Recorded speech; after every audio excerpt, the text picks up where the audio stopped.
Everyone, welcome to मेरा about bio. This is your Shivani ma'am. So guys, आज के session में हम लोग स्टार्ट करेंगे आपका एनसीईआरटी सीरीज। आज सभी स्टूडेंट्स के टर्म वन एग्जाम्स या फिर यूटी एग्जाम्स आने वाले हैं एंड आपको पता है अगर हमें सब्जेक्टिव क्वेश्चंस की प्रैक्टिस करना है कहीं से अपने बोर्ड एग्जाम्स के लिए स्पेशली, तो बोर्ड एग्जाम्स के लिए हमारा एनसीईआरटी से अलग क्वेश्चंस हम लोगों को जरूरत नहीं पड़ती है ज़्यादा प्रैक्टिस करने की। तो हम लोग ना एक काम करेंगे, जितने भी आप लोगों के एग्जाम्स में चैप्टर आने वाले हैं अभी टर्म वन एग्जाम्स में, तो पहले उन सारे टर्म वन एग्जाम्स के हम लोग एनसीईआरटी क्वेश्चंस करेंगे। एक सीरीज हमारी सारी एनसीईआरटी क्वेश्चंस की आएगी सारे चैप्टर्स में से। फिर उसके बाद हम लोग उन्हीं चैप्टर्स से जो प्रीवियस ईयर में आए हुए क्वेश्चंस हैं उन क्वेश्चंस को प्रैक्टिस करेंगे एंड साइड बाय साइड आप लोग एनसीईआरटी रीड करना और अपने नोट्स प्रिपेयर करना, वो सब तो आप कर ही रहे हैं, तो बोर्ड एग्जाम्स में भी आप बहुत अच्छा स्कोर कर सकते हैं। तो आज मैं आपका स्टार्ट कर रही हूँ चैप्टर सेकंड से, बिकॉज फर्स्ट चैप्टर तो आप लोगों के बोर्ड एग्जाम्स में नहीं आ रहा। तो आज हम देखेंगे आपका sexual reproduction in flowering plant. तो सभी बच्चों को क्या करना है, सेक्सुअल रिप्रोडक्शन फ्लावरिंग प्लांट के जहां पे भी आपने नोट्स प्रिपेयर किए होंगे, जब मैंने आप लोगों को चैप्टर पढ़ाया था, तो वो नोट्स एक बार ओपन कर लेना एंड नोट्स रिवाइज करो। उसके बाद एनसीईआरटी क्वेश्चन सॉल्व करना स्टार्ट करो, ठीक है। चलो देखो, सबसे पहले क्वेश्चन में क्या पूछा गया आपसे, name the part of a angiosperm flower in which development of male and female gametophyte occurs. Means male और फीमेल गैमेटोफाइट आपका कौन से पार्ट में बनता है फ्लावर का। अब आप लोगों को देखो फ्लावर की बहुत अच्छे से स्ट्रक्चर आती है, एक बार मैं आप लोगों को रिवाइज भी करा देती हूँ स्ट्रक्चर। ये हमारे फ्लावर की पेटल्स, ठीक है, और पेटल्स के नीचे छोटी सी लीफ लाइक स्ट्रक्चर्स होती है जिनको हम बोलते हैं आपका सेपल्स। इसके नीचे होता है आपका thalamus, this is your thalamus, and नीचे क्या होता है आपका स्टॉक।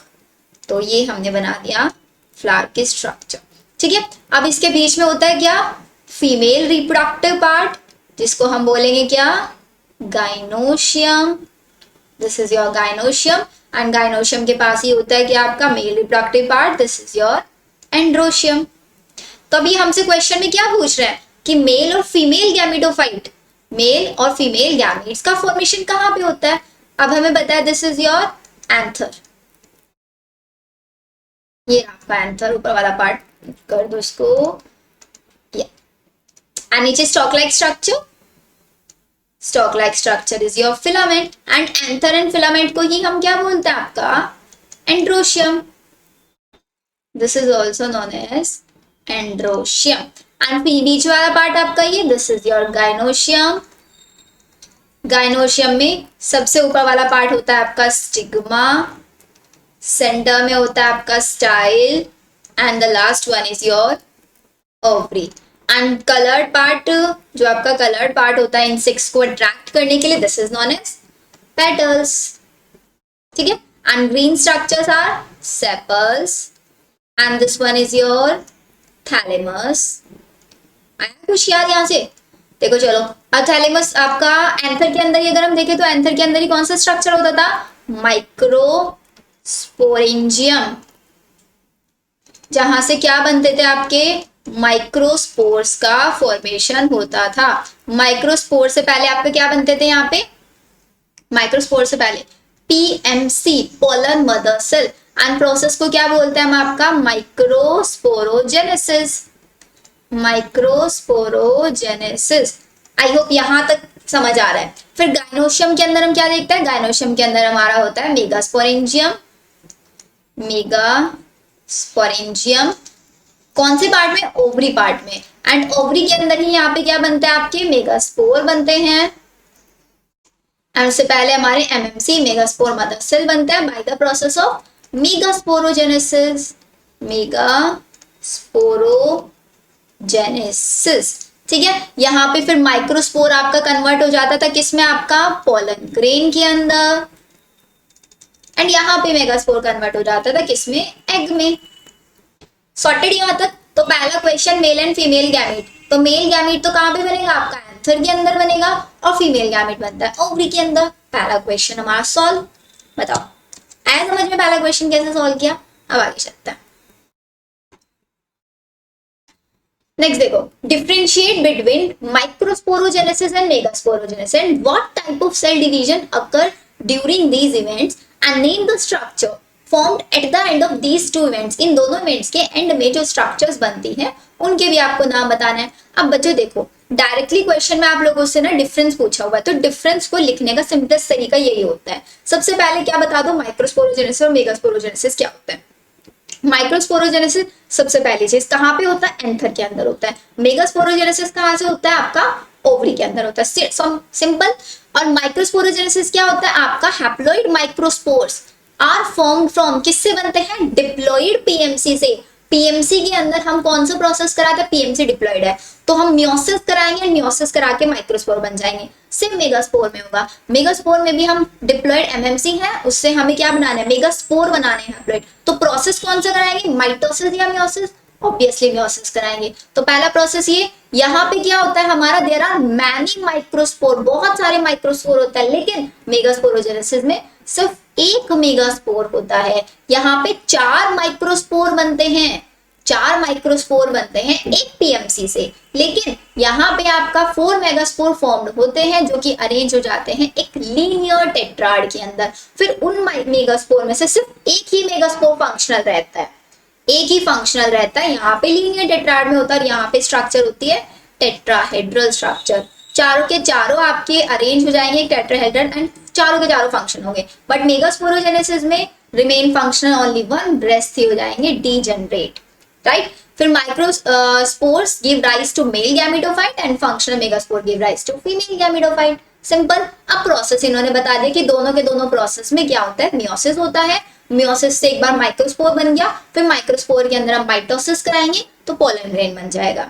ऐसे ही आपका प्रोसेस होगा, ऐसे ही फीमेल गैमीट से एम्ब्रियो सेक बन जाएगा, formed at the end of megasporogenesis.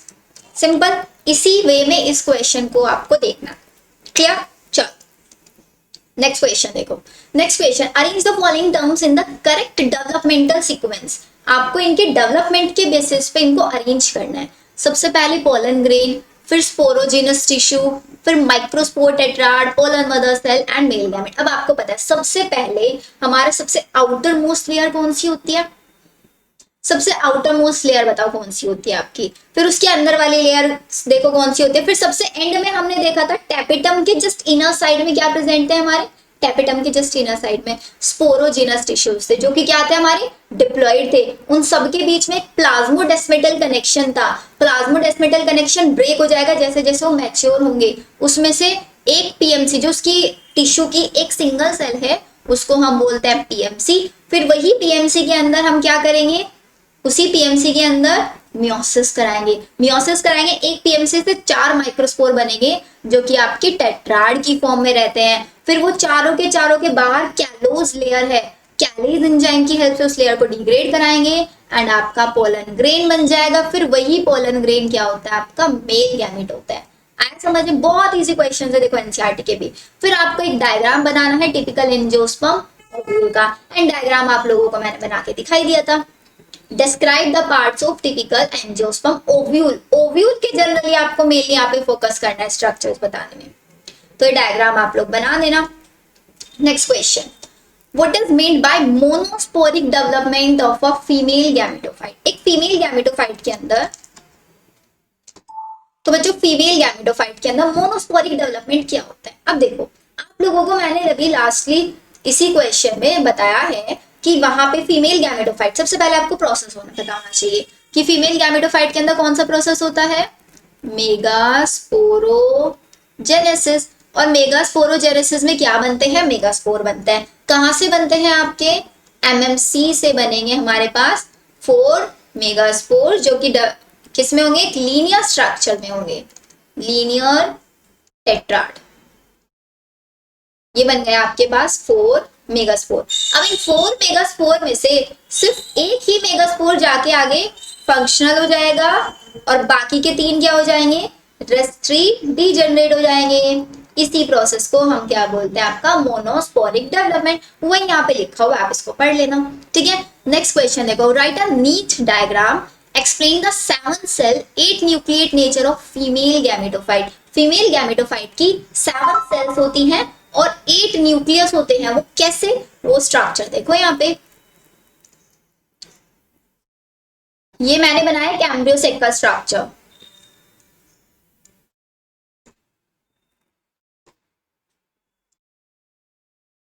I hope याद आ रहा होगा अभी आप लोगों को, काफी टाइम हो गया ना इन चैप्टर्स को पढ़े, बट रिवाइज करना जरूरी है। ऊपर की 3 सेल्स को हम क्या बोलते हैं? These are the antipodal cells. Centre में क्या होता है आपके? सेंटर में होता है आपके 2 न्यूक्लियाई, जिसको हम पोलर न्यूक्लियाई भी बोल सकते हैं। एंड साइड में 2 सेल्स जिसके पास फिलीफॉर्म एपरेटस होता है, जो पोलन ग्रेन जो आ रहा है उसकी पोलन ट्यूब की एंट्री को गाइड कर रहा था। तो ये थी हमारी synergid cell, these are synergid cell.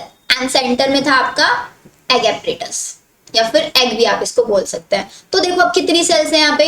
1 2 3 4 5 6, और ये की पूरी सेल तो कितनी है आपके? 7 सेल। न्यूक्लियस कितने हैं?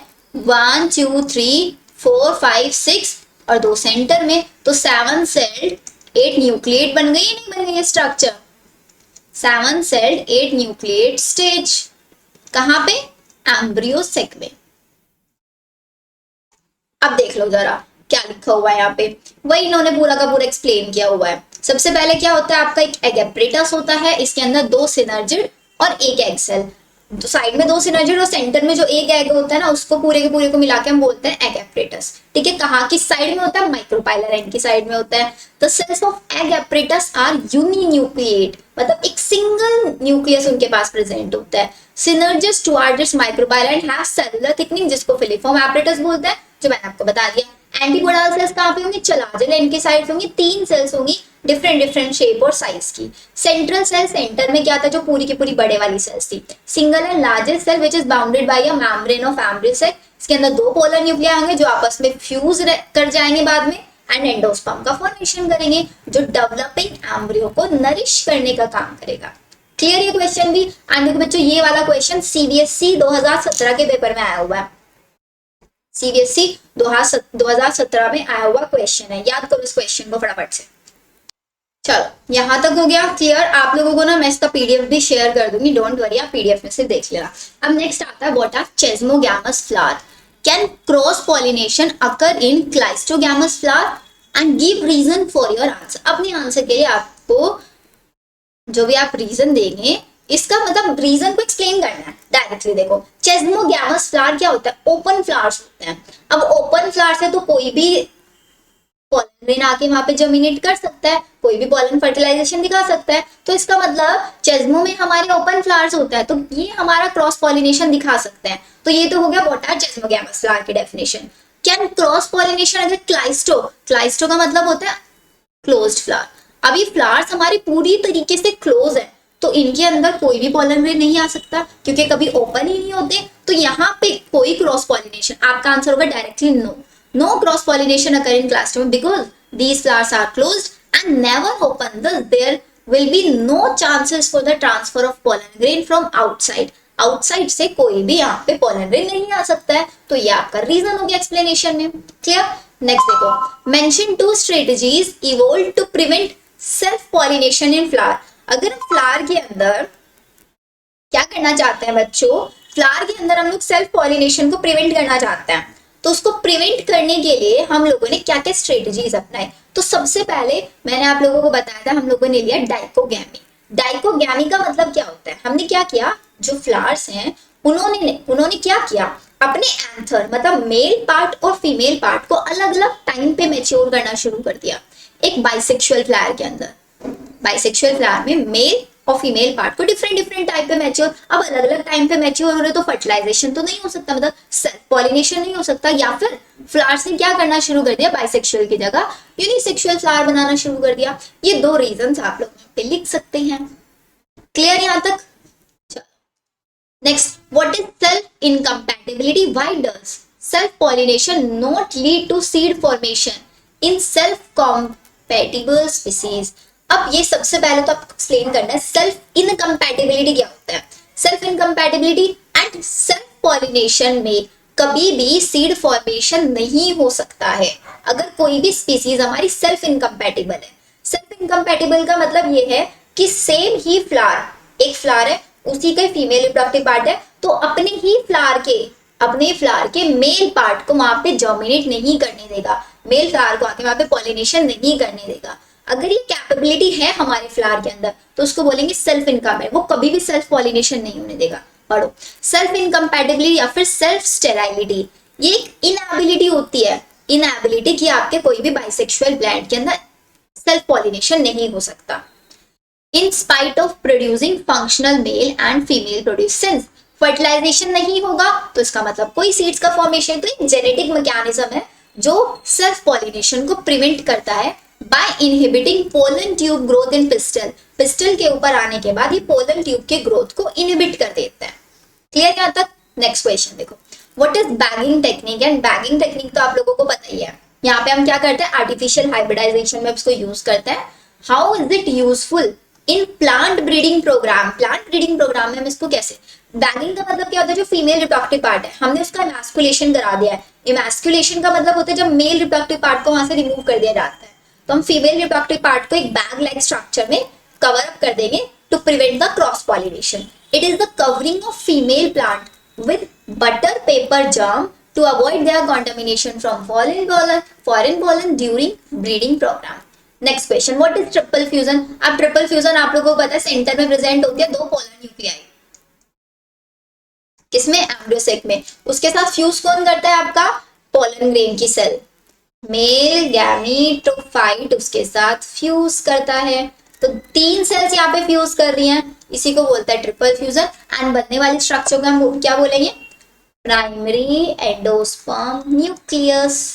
क्लियर? तो triple fusion the fusion of एक मेल गैमीट एंड दो पोलर न्यूक्लियाई, या फिर सेकेंडरी न्यूक्लियस भी बोल सकता है if two have already fuse, अगर पहले से फ्यूज कर चुका है दोनों के दोनों, in the central cell of embryo sac to form primary endosperm nucleus. It take place in the central cell of the embryo sac, के सेंटर में होता है। जब तीन न्यूक्लियाई आपस में फ्यूज करेंगे this process known as triple fusion. बनने वाले स्ट्रक्चर को बोलेंगे पीई।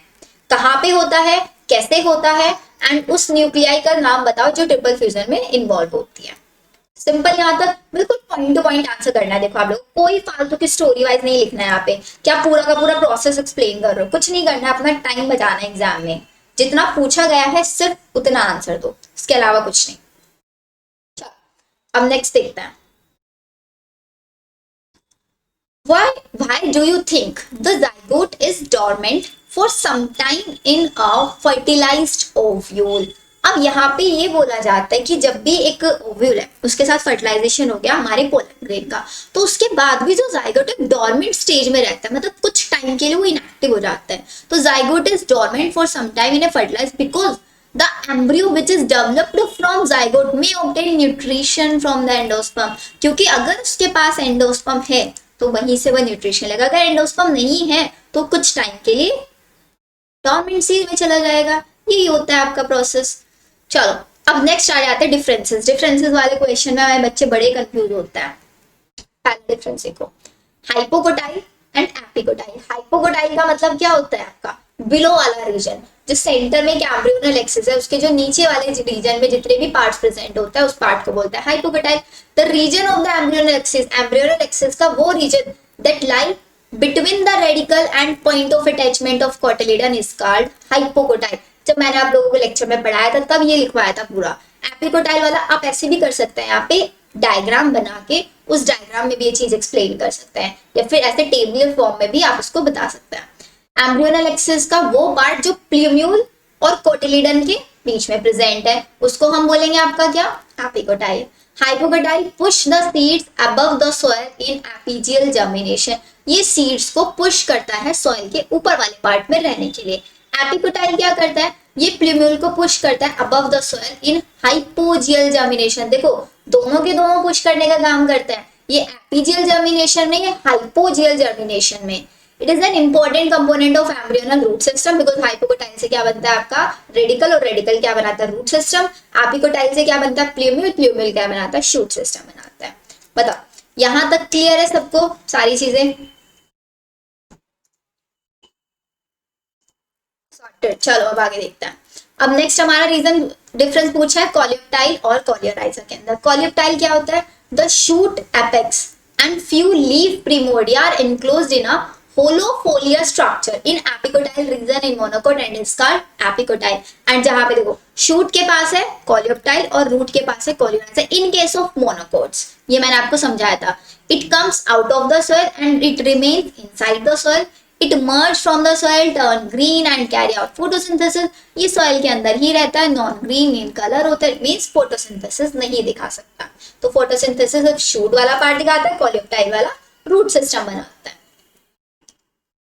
नेक्स्ट डिफरेंस, इंटेग्यूमेंट और टेस्टा में क्या डिफरेंस. अब इंटेग्यूमेंट तो आपको पता है ओव्यूल के ऊपर की प्रोटेक्टिव कवरिंग होती है, टेस्टा सीड की प्रोटेक्टिंग कवरिंग होती है. इंटेग्यूमेंट थिन और लिविंग होता है, टेस्टा थिक और डेड होता है. ये प्री फर्टिलाइजेशन में बनता है और टेस्टा पोस्ट फर्टिलाइजेशन में बनता है. Clear. Next, perisperm and pericarp क्या होता है. पेरिस्पर्म क्या है, it represent persistent remains of nucleus in the seed. अगर आपके सीड के अंदर न्यूसिलस का कोई पार्ट रह गया है उसको हम बोलते हैं पेरिस्पर्म. पेरिकार्प क्या है, आपकी ओवरी की या फिर फ्रूट की जो वॉल होती है वो कहां से बनती है, ओवेरियन वॉल से जो बनती है. फ्रूट के ऊपर बनने वाली वॉल जिस form by the ovarian wall is known as pericarp. It is the part that belong to seed and pericarp वाला फ्रूट से बिलोंग करता है. ये हमारा जनरली ड्राई रहता है और आपका पेरिकार्प ड्राई और फ्लैशी दोनों हो सकता है. क्लियर यहाँ तक डिफरेंसेस बच्चों. चलो नेक्स्ट आता है, why is apple called a false fruit and which part of the flower forms the fruit. अब यहाँ पे देखो मैंने आपको दो टाइप के फ्रूट्स बताए थे, true fruit and false fruit. True fruit वो फ्रूट होते हैं जो सिर्फ थैलेमस से डेवलप होता है, लेकिन अगर थैलेमस के साथ साथ फ्लावर का कोई और पार्ट भी कंट्रीब्यूट कर रहा है फ्रूट बनाने में, उसको बोलेंगे हम फॉल्स फ्रूट. तो फॉल्स फ्रूट हमारा एप्पल इसीलिए बोला जाता है क्योंकि false fruit are those fruits, highlight कर लेते हैं हम इसको, in which accessory floral parts also contribute to fruit formation. मतलब एसेसरी अदर देन थैलेमस जो भी पार्ट होता है, पेटल्स हो गया, सेपल्स हो गया, ये सब भी कंट्रीब्यूशन दिखा रहे हैं. In apple thalamus also contribute to fruit formation, therefore it is also called a false fruit. मतलब एप्पल में क्या होता है, आपका थैलेमस कंट्रीब्यूट करता है फ्रूट, उसके अलावा और भी फ्लोरल पार्ट्स होते हैं जो कंट्रीब्यूशन करते हैं. The fruit develop from the ovary of the flower. कहां से बना है ये आपका, ओवरी से बना है. What is meant by emasculation? Emasculation में क्या होता है, when and why does a plant breeder employ this technique? अब emasculation में आप लोगों को पता है बाइसेक्सुअल प्लांट लेते हैं, उसके अंदर से मेल पार्ट को हम रिमूव कर देते हैं. एक सेकंड बच्चों, आई गेस हम लोगों ने फॉल्स फ्रूट वाला स्टेटमेंट गलत पढ़ा ना. हाँ, फॉल्स फ्रूट बच्चों देखो, ट्रू फ्रूट वो फ्रूट होता है जो ओवरी से डेवलप होता है, वही होता है ना, या थैलेमस से डेवलप होता है, थैलेमस से डेवलप होता है ना. आई गेस इसमें बच्चों थोड़ा सा ना आपकी मैम कंफ्यूज हो गई है, इसको करेक्ट करना कि आपका फॉल्स फ्रूट्स क्या. नहीं देखो क्लियर, हम इसको करते हैं एक बार, मैं आपको लिखवा ही देती हूँ. एक होता है हमारे फॉल्स और एक होता है ट्रू. तो ट्रू फ्रूट हमारे वो फ्रूट्स होते हैं जो ओवरी से डेवलप होते हैं, एग्जैक्टली ना. तो true fruit which develop from ovary.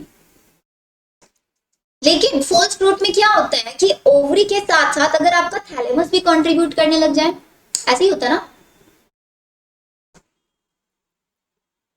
Thalamus plus ovary, इसको बोलेंगे हम फॉल्स फ्रूट. तो क्वेश्चन में जो which part of the flower forms the fruit, fruit कौन सा पार्ट बनाता है, ओवरी वाला बनाता है. तो हमने एप्पल को फॉल्स फ्रूट क्या बोला, क्योंकि उसके अंदर आपका थैलेमस का भी कंट्रीब्यूशन था. In apple thalamus also contribute to false fruit formation. ऊपर वाले स्टेटमेंट में क्या लिखा है, fruit false fruit are those fruit in which accessory floral parts also contribute to fruit. accessory और एक होता है reproductive floral parts. accessory में आपके petals, sepals, thalamus ये सारे पार्ट आते हैं, और reproductive में आता है आपका gynoecium और endoecium. अब सॉर्टेड है, ट्रू वो होंगे जो सिर्फ ओवरी से डेवलप होंगे, फॉल्स होंगे जो ओवरी के साथ साथ उसमें कोई और पार्ट भी कंट्रीब्यूट, और कंट्रीब्यूशन किसका होता है, थैलेमस का. चलो नेक्स्ट आता है व्हाट इज एमास्कुलेशन. एमास्कुलेशन हमें पता है रिमूवल ऑफ स्टैमन या फिर एंथर. कहां से, आप एक बाइसेक्सुअल प्लांट से विदाउट अफेक्टिंग फीमेल पार्ट, बिना फीमेल पार्ट को अफेक्ट करे, फिर उस फीमेल पार्ट को कवर अप कर देते हैं बैग लाइक स्ट्रक्चर में, जिसको हम बोलते हैं bagging process. When and why does the plant breeder employ this technique. A plant breeder employ this technique in the bud condition before the anther begin to differentiate. मतलब जब तक आपका anther mature नहीं हो जाता, उसके मैच्योर होने से पहले प्रोसेस किया जाता है ताकि वहां पे सेल्फ पॉलिनेशन ना हो जाए. यूजेस क्या होंगे, ये आपका सेल्फ पॉलिनेशन को प्रिवेंट करेगा, prevention of contamination and pollination of stigma of female flower with foreign and desirable pollen, या फिर prevention of damage by animals. तो यहाँ तक सारे क्वेश्चंस डन बच्चों। चलो अब आगे देखते हैं। Question number 16, if one can induce parthenocarpy through the application of growth substances, which fruit would you select to induce parthenocarpy and why? अब सबसे पहले हमारे बच्चों को पता होना चाहिए पार्थिनोकार्पी क्या होता है। पार्थिनोकार्पी का मतलब होता है फ्रूट का फॉर्मेशन करना विदाउट फर्टिलाइजेशन। तो हम बोलते हैं कि अगर कोई पार्थिनोकार्पी को इंड्यूस करना चाहता है ग्रोथ सब्सटेंसेस की हेल्प लेके, तो किस फ्रूट को हम सेलेक्ट करेंगे पार्थिनोकार्पी के लिए एंड क्यों सेलेक्ट करेंगे? सबसे पहला क्वेश्चन। सिर्फ इस केस में हम लोग फ्लैशी फ्रूट्स को सिलेक्ट करेंगे, जैसे कि ऑरेंज हो गया, वाटरमेलन हो गया और लेमन हो गया। क्यों? Here seeds of fruits are irritant during consumption और seeds are removed so as to make the fruit even more valuable। क्योंकि यहाँ पे क्या होता है, सीड्स को निकालना फ्रूट्स के अंदर से बहुत इजी हो जाता है। So it is easy to make यहाँ से फ्रूट जैम्स और fruit juices, jams etcetera with seedless. मतलब अगर हम क्या करें, देखो ऑरेंज है आपका, ऑरेंज का जूस तो सभी ने पिया होगा, पीता है ऑरेंज जूस। तो अगर हम क्या करें, ऑरेंज के अंदर से सीड्स निकाले तो हमारे लिए जूस बनाना इजी होगा ना। ऑरेंज जूस बनाना, वाटरमेलन या लेमन के अंदर से सीड निकाल दे। तो आपको ऐसे फ्रूट सेलेक्ट करने हैं जिन फ्रूट्स के अंदर से अगर हम सीड्स हटा दे तो उनको हम और बेटर वे में यूज कर सकते हैं। वो उनके अंदर आप पार्थिनोकार्पी करा सकते हैं with the help of growth substances. Normal सा क्वेश्चन है। नेक्स्ट देखो, explain the role of tapetum in the formation of pollen grain wall. Tapetum का रोल आपको बताना है पोलन ग्रेन वॉल की फॉर्मेशन में। अब आपको पता है टैपिटम सबसे इनरमोस्ट लेयर होती है माइक्रोस्पोरेंजियम की। ये क्या करती है, डेवलपिंग पोलन ग्रेन को नरिशमेंट देने में हेल्प करती है and it also help in the pollen grain. Pollen grain की कौन सी लेयर बनाती है बच्चों? ये एक्साइन बनाती है, जो किससे बनी होती है? Right in the chat section. किससे बनी होती है एक्साइन लेयर? एंड कैसे बनाती है? वहां से यूबिश ग्रैन्यूल सिक्रीट करा के एक्साइन लेयर जो कि बनी होती है स्पोरोबोलेनिन की। Right, cells of tapetum secrete Yubish granule that provides sporopollenin and other materials for exine formation। ये हुआ हमारा टैपिटम का role. Next question, what is apomixis and what is its important? Apomixis क्या होता है? एपोमिक्सिस का मतलब ये होता है आपका जब एक टाइप का एसेक्सुअल रिप्रोडक्शन है। यहाँ पे अगर आप एक फ्रूट का फॉर्मेशन कर रहे हो सीड का फॉर्मेशन कर रहे हो बिना फर्टिलाइजेशन, फ्रूट फॉर्मेशन करता है, this is known as parthenocarpy.